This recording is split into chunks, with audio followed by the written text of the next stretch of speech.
So, hello everyone. Now let me begin. What if I told you that finding yourself is a mere myth? Now believe me, I was just like some of you, scattering around the school, having in my mind the same old question. Who will you become? You gotta find yourself. I couldn't.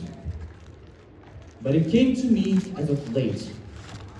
Many have different perspectives on what is finding yourself exactly.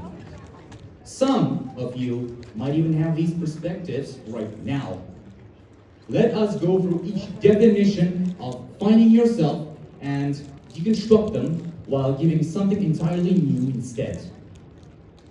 Quote unquote, self is predetermined and all you gotta do is find that hidden self. Now, this statement implies that all of our aspirations and dreams are invisible to us right now, and we gotta just find it through trying new things. People believe it because it's easy to think about. The self is there, within hand's reach, waiting to be uncovered.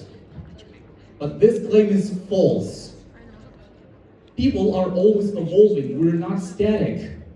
So, for example, your identity of a future doctor might be a forgotten memory 5 years from now on. Moreover, you might even be confused that medicine interested you at some point. A better analogy is a sculptor expecting a statue come out of a block of marble. You don't find yourself, you build yourself. Now, quote unquote, not only some believe that self is buried deep within, but they also think that it comes automatically. So some believe that finding yourself is a slow process which will gradually come by itself. It is insisted that finding yourself is long and it comes over a prolonged period of time. People find it easy to believe because it feels very comforting. It feels so promising. But this claim is false. No matter what, how smart or rational of a species we are still influenced by very simple words. So, you don't find yourself, you build yourself. Development requires effort. Development requires creating experience. Finding yourself, creating yourself actually, it requires learning from mistakes and trial and error. You don't find yourself, you build yourself. Many students, including some of you, worry about their calling in the future. Who am I going to become? Well, knowing your calling requires input from your part. I experienced this and I understand.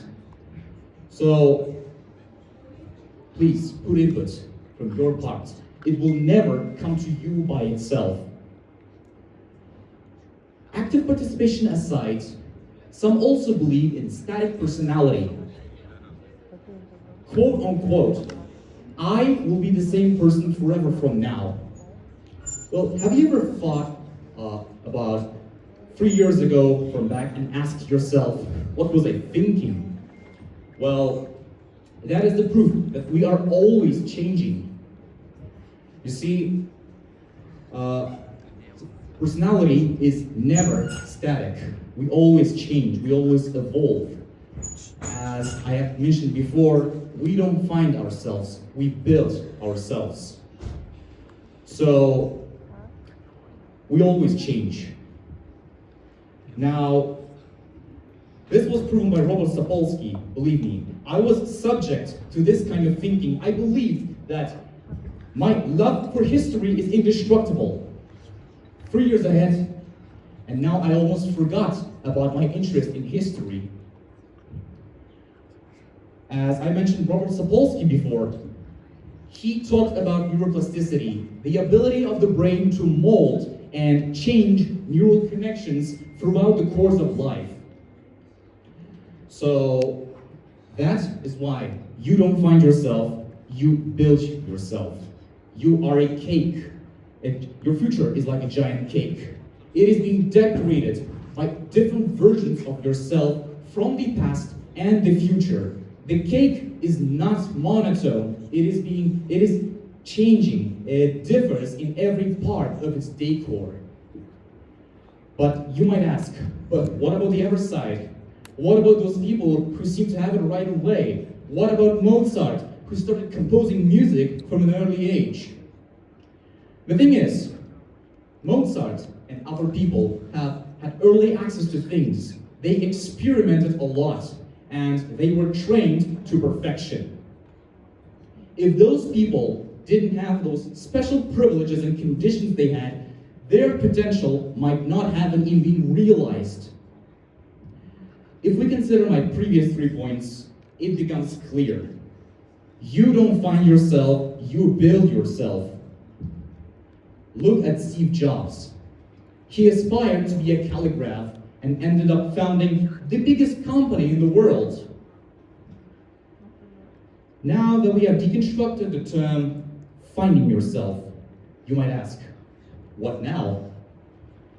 Let me tell you, I hated biology in 8th grade.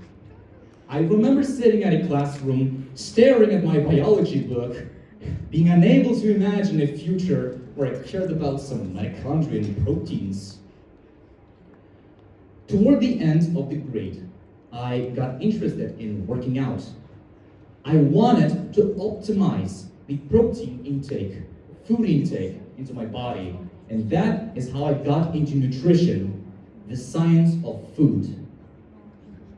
At that moment, I realized that I wasn't learning just some abstract science. I was learning how to fuel a literal biomachine. That was the tipping point which got me interested in pursuing broader biology and aspiring to become a scientist. Notice the thing? I got into something new and it sparked something inside of me which I would then develop later on. You might consider me lucky for having a passion. But the thing is, I am not even fully aware, fully sure if I will become a scientist. Future is undefined, and life circumstances are very different. You might be scared of the future, and I feel you. You might be even asking, well, what if I make some mistakes? But believe me, you will be fine. If I believe it, then you will do it. You will be sure. I am aware of it. I am confident. And so take it slow, but be active.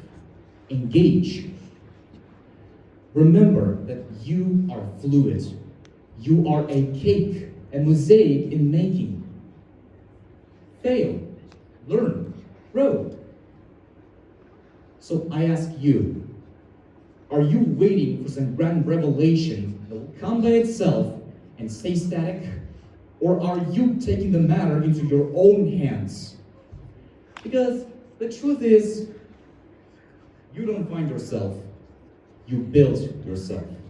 And the best time to start is now. Thank you.